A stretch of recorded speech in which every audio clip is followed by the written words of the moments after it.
Chapter 25. An Avonlea Scandal. One blithe June morning, a fortnight after Uncle Abe's storm, Anne came slowly through the Green Gables yard from the garden, carrying in her hands 2 blighted stalks of her white narcissus. "Look, Marilla," she said sorrowfully, holding up the flowers before the eyes of a grim lady, with her hair coiffed in a green gingham apron, who was going into the house with a plucked chicken. "These are the only buds the storm spared, and even they are imperfect. I'm so sorry. I wanted some for Matthew's grave. He was always so fond of June lilies." "I kind of miss them myself," admitted Marilla, "though it doesn't seem right to lament over them when so many worse things have happened. All the crops destroyed as well as the fruit." "But people have sown their oats over again," said Anne comfortingly, "and Mr. Harrison says he thinks if we have a good summer, they will come out all right, though late. And my annuals are all coming up again. Oh, but nothing can replace the June lilies. Poor little Hester Gray will have none either. I went all the way back to her garden last night, but there wasn't one. I'm sure she'll miss them." "I don't think it's right for you to say such things, Anne. I really don't," said Marilla severely. "Hester Gray has been dead for 30 years, and her spirit is in heaven, I hope." "Yes, but I believe she loves and remembers her garden here still," said Anne. "I'm sure no matter how long I'd lived in heaven, I'd like to look down and see somebody putting flowers on my grave. If I had a garden here like Hester Gray's, it would take me more than 30 years, even in heaven, to forget being homesick for it by spells." "Well, don't let the twins hear you talking like that," was Marilla's feeble protest as she carried her chicken into the house. Anne pinned her narcissi on her hair and went to the lane gate, where she stood for a while, sunning herself in the June brightness before going in to attend to her Saturday morning duties. The world was growing lovely again. Old Mother Nature was doing her best to remove the traces of the storm, and, though she was not to succeed fully for many a moon, she was really accomplishing wonders. "I wish I could just be idle all day today," Anne told a bluebird, who was singing and swinging on a willow bough. "But a schoolmarm who is also helping to bring up twins can't indulge in laziness, Birdie. How sweet you are singing, little bird. You are just putting the feelings of my heart into song, ever so much better than I could myself. Why, who is coming?" An express wagon was jolting up the lane, with 2 people on the front seat and a big trunk behind. When it drew near, Anne recognized the driver as the son of the station agent at Bright River, but his companion was a stranger, a scrap of a woman who sprang nimbly down at the gate almost before the horse came to a standstill. She was a very pretty little person, evidently nearer 50 than 40, but with rosy cheeks, sparkling black eyes, and shining black hair, surmounted by a wonderful beflowered and beplumed bonnet. In spite of having driven 8 miles over a dusty road, she was as neat as if she had just stepped out of the proverbial bandbox. "Is this where Mr. James A. Harrison lives?" she inquired briskly. "No, Mr. Harrison lives over there," said Anne, quite lost in astonishment. "Well, I did think this place seemed too tidy. Much too tidy for James A. to be living here, unless he has changed greatly since I knew him," chirped the little lady. "Is it true that James A. is going to be married to some woman living in this settlement?" "No, oh no," cried Anne, flushing so guiltily that the stranger looked curiously at her, as if she half suspected her of matrimonial designs on Mr. Harrison. "But I saw it in an island paper," persisted the fair unknown. "A friend sent a marked copy to me. Friends are always so ready to do such things. James A. was written in over New Citizen. "Oh, that note was only meant as a joke," gasped Anne. "Mr. Harrison has no intention of marrying anybody.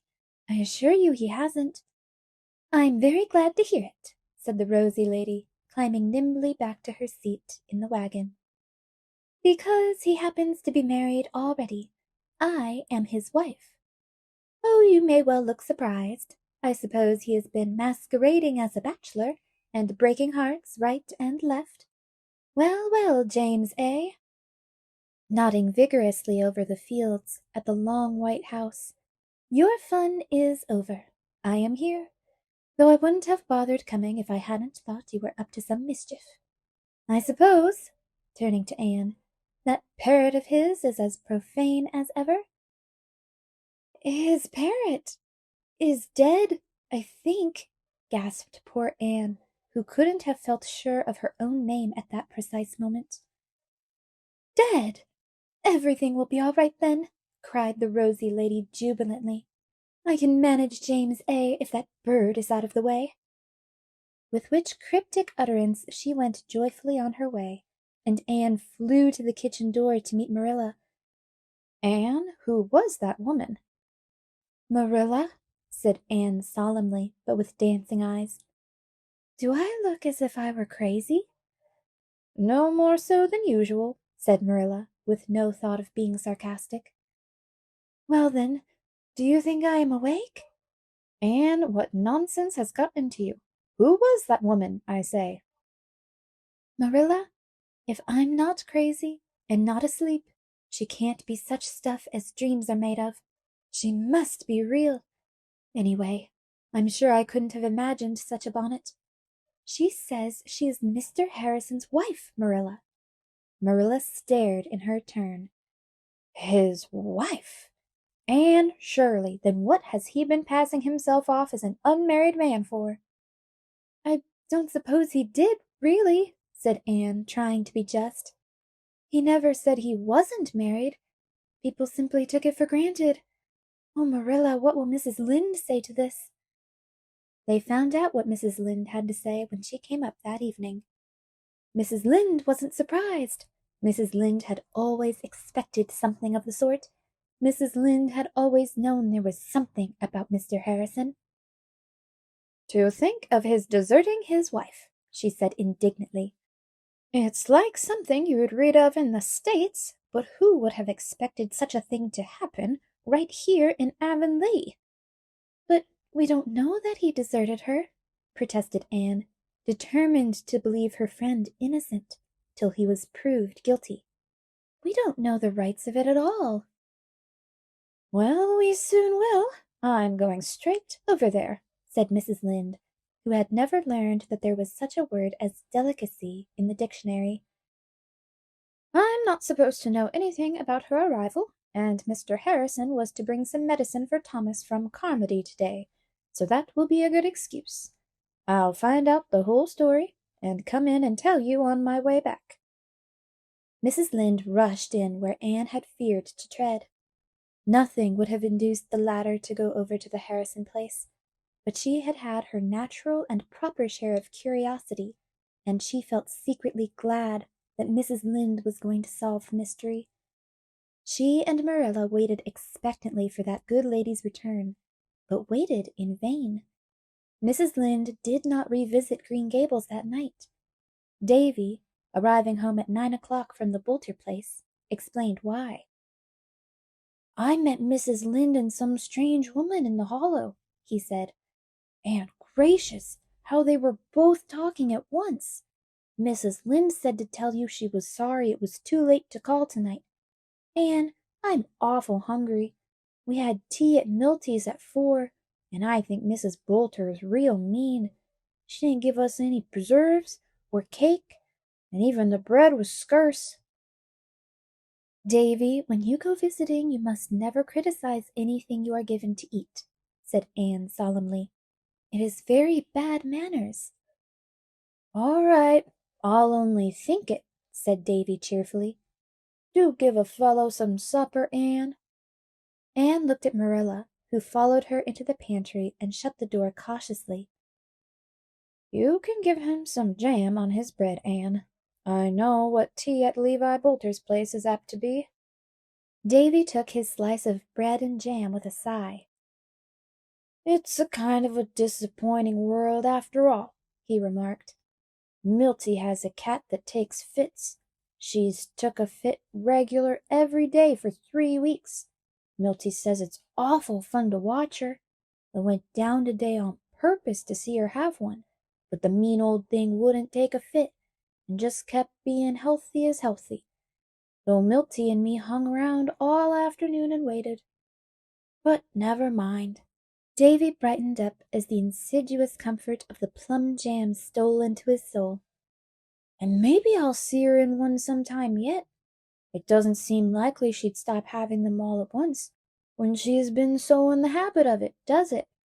This jam is awful nice." Davy had no sorrows that plum jam could not cure. Sunday proved so rainy that there was no stirring abroad, but by Monday everybody had heard some version of the Harrison story. The school buzzed with it, and Davy came home full of information. "Marilla, Mr. Harrison has a new wife. Well, not exactly new, but they've stopped being married for quite a spell, Milty says. I always supposed people had to keep on being married once they'd begun, but Milty says no, there's ways of stopping if you can't agree. Milty says one way is just to start off and leave your wife, and that's what Mr. Harrison did. Milty says Mr. Harrison left his wife because she throwed things at him, hard things, and Artie Sloane says it was because she wouldn't let him smoke, and Ned Clay says it was 'cause she never let up scolding him. I wouldn't leave my wife for anything like that. I'd just put my foot down and say, 'Mrs. Davy, you've just got to do what'll please me, 'cause I'm a man.' That'd settle her pretty quick, I guess. But Annetta Clay says she left him because he wouldn't scrape his boots at the door, and she doesn't blame her. I'm going right over to Mr. Harrison's this minute to see what she's like." Davy soon returned, somewhat cast down. "Mrs. Harrison was away. She's gone to Carmody with Mrs. Rachel Lynde to get new paper for the parlor, and Mr. Harrison said to tell Anne to go over and see him, 'cause he wants to have a talk with her. And say, the floor is scrubbed, and Mr. Harrison is shaved, though there wasn't any preaching yesterday." The Harrison kitchen wore a very unfamiliar look to Anne. The floor was indeed scrubbed to a wonderful pitch of purity, and so was every article of furniture in the room. The stove was polished until she could see her face in it. The walls were whitewashed, and the window panes sparkled in the sunlight. By the table sat Mr. Harrison in his working clothes, which on Friday had been noted for sundry rents and tatters, but which were now neatly patched and brushed. He was sprucely shaved, and what little hair he had was carefully trimmed. "Sit down, Anne, sit down," said Mr. Harrison, in a tone but 2 degrees removed from that which Avonlea people used at funerals. "Emily's gone over to Carmody with Rachel Lynde. She's struck up a lifelong friendship already with Rachel Lynde. Beats all how contrary women are. Well, Anne, my easy times are over. All over. It's neatness and tidiness for me, for the rest of my natural life, I suppose." Mr. Harrison did his best to speak dolefully, but an irrepressible twinkle in his eyes betrayed him. "Mr. Harrison, you are glad your wife is come back," cried Anne, shaking her finger at him. "You needn't pretend you're not, because I can see it plainly." Mr. Harrison relaxed into a sheepish smile. Well, I'm getting used to it," he conceded. "I can't say I was sorry to see Emily. A man really needs some protection in a community like this, where he can't play a game of checkers with a neighbor without being accused of wanting to marry that neighbor's sister and having it put in the paper." Nobody would have supposed you went to see Isabella Andrews if you hadn't pretended to be unmarried, said Anne severely. I didn't pretend I was. If anybody would have asked me if I was married, I'd have said I was. But they just took it for granted. I wasn't anxious to talk about the matter. I was feeling too sore over it. It would have been nuts for Mrs. Rachel Lynde if she had known my wife had let me, wouldn't it now?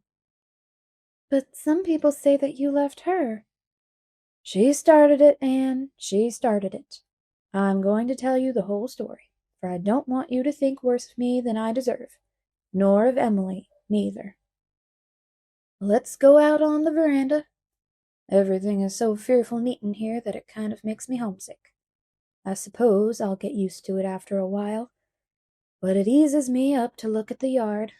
Emily hasn't had time to tidy it up yet. As soon as they were comfortably seated on the veranda, Mr. Harrison began his tale of woe. I lived in Scottsford, New Brunswick, before I came here, Anne. My sister kept house for me, and that suited me fine. She was just reasonably tidy, and she let me alone and spoiled me. So Emily says. But 3 years ago she died. Before she died, she worried a lot about what was to become of me, and finally got me to promise I would get married.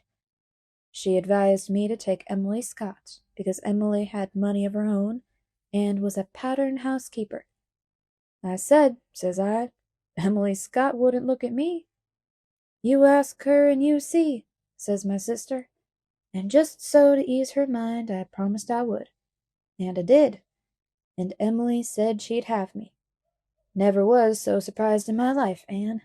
A smart, pretty little woman like her and an old fellow like me.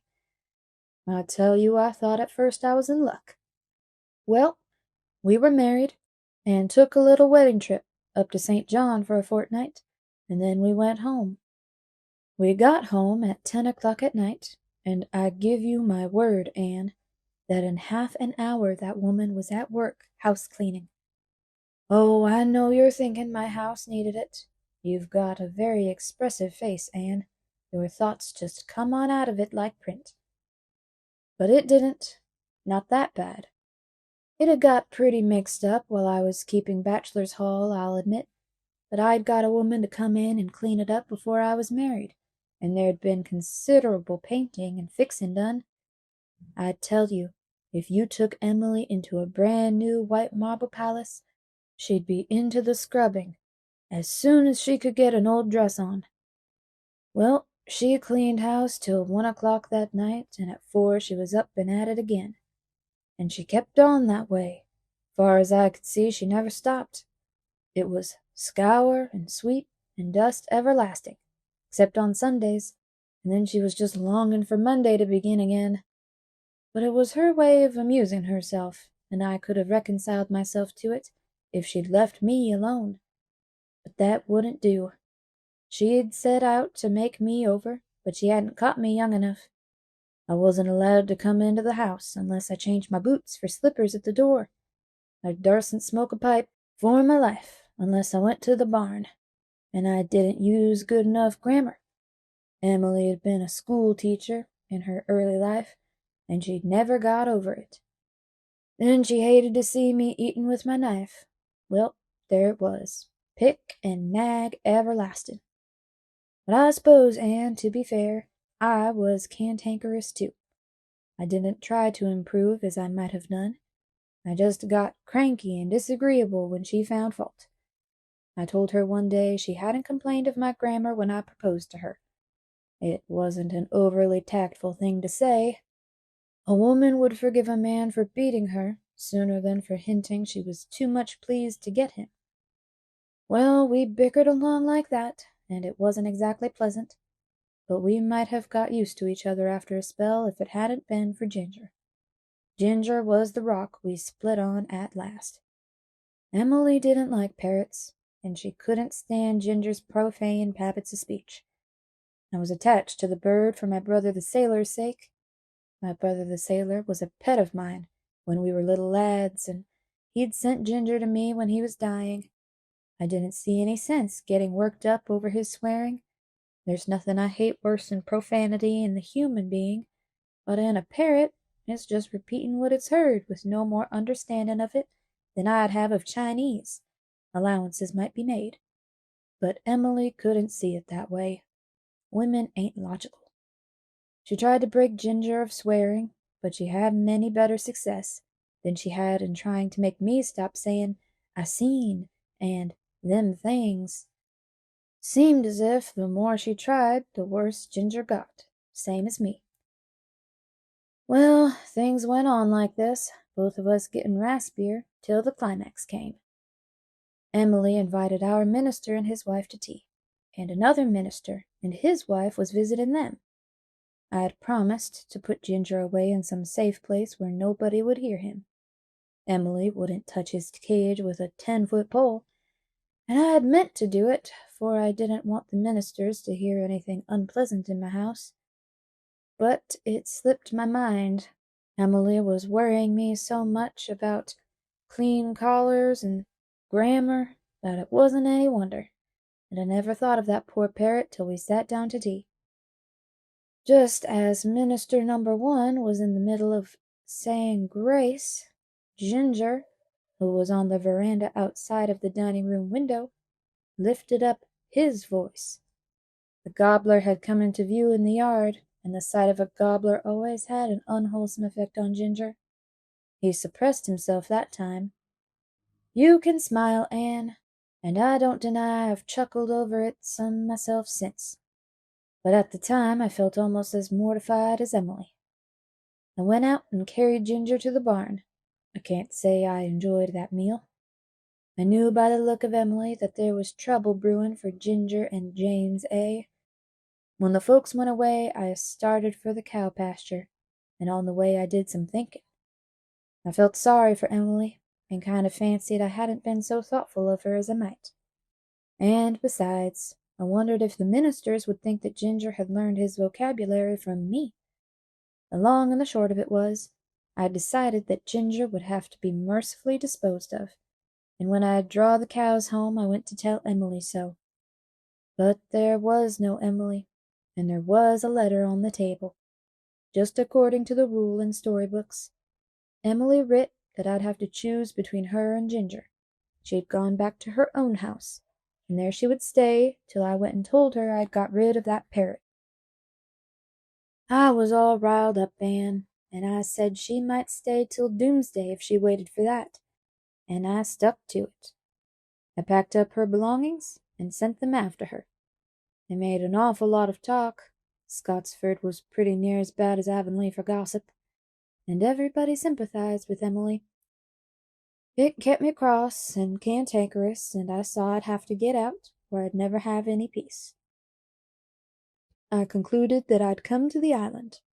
I'd been down here when I was a boy, and I liked it. But Emily had always said she wouldn't live in a place where folks were scared to walk out after dark, for fear they'd fall off the edge. So, just to be contrary, I moved over here. And that's all there is to it. I hadn't ever heard a word from or about Emily till I come home from the back field Saturday and found her scrubbing the floor, but with the first decent dinner I'd had since she left me already on the table.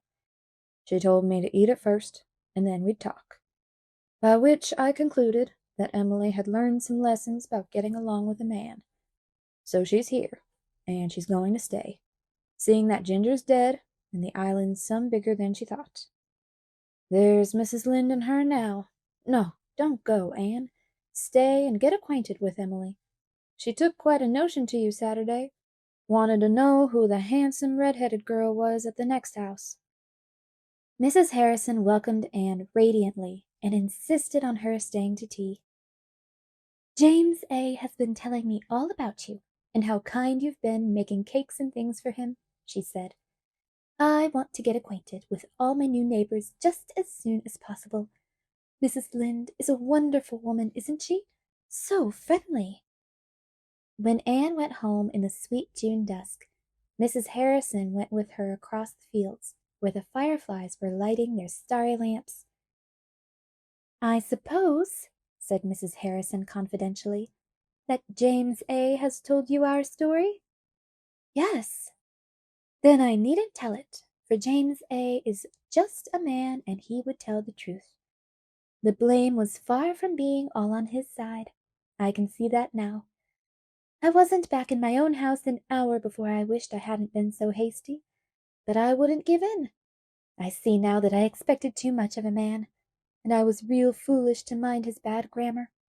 It doesn't matter for a man to use bad grammar, so long as he is a good provider and doesn't go poking round the pantry to see how much sugar you've used in a week. I feel that James A. and I are going to be real happy now. I wish I knew who Observer is, so that I could thank him. I owe him a real debt of gratitude. Anne kept her own counsel, and Mrs. Harrison never knew that her gratitude had found its way to its object. Anne felt rather bewildered over the far-reaching consequences of those foolish notes. They had reconciled a man to his wife, and made the reputation of a prophet. Mrs. Lynde was in the Green Gables kitchen. She had been telling the whole story to Marilla. "Well, and how do you like Mrs. Harrison?" she asked Anne. "Very much. I think she's a real nice little woman." "That's exactly what she is," said Mrs. Rachel with emphasis. "And as I've just been saying to Marilla, I think we ought to overlook Mr. Harrison's peculiarities for her sake, and try to make her feel at home here, that's what. Well, I must get back. Thomas'll be wearying for me. I get out a little since Eliza came, and he's seemed a lot better these past few days, but I never like to be long away from him. I hear Gilbert Blythe has resigned from White Sands. He'll be off to college in the fall, I suppose." Mrs. Rachel looked sharply at Anne, but Anne was bending over a sleepy Davy, nodding on the sofa, and nothing was to be read in her face. She carried Davy away, her oval girlish cheeks pressed against his curly yellow head. As they went up the stairs, Davy flung a tired arm about Anne's neck and gave her a warm hug and a sticky kiss. "You're awful nice, Anne. Milty Boulter wrote on his slate today and showed it to Jeanie Sloane. 'Roses red and violets blue, sugar's sweet, and so are you.' And that expresses my feelings for you exactly, Anne."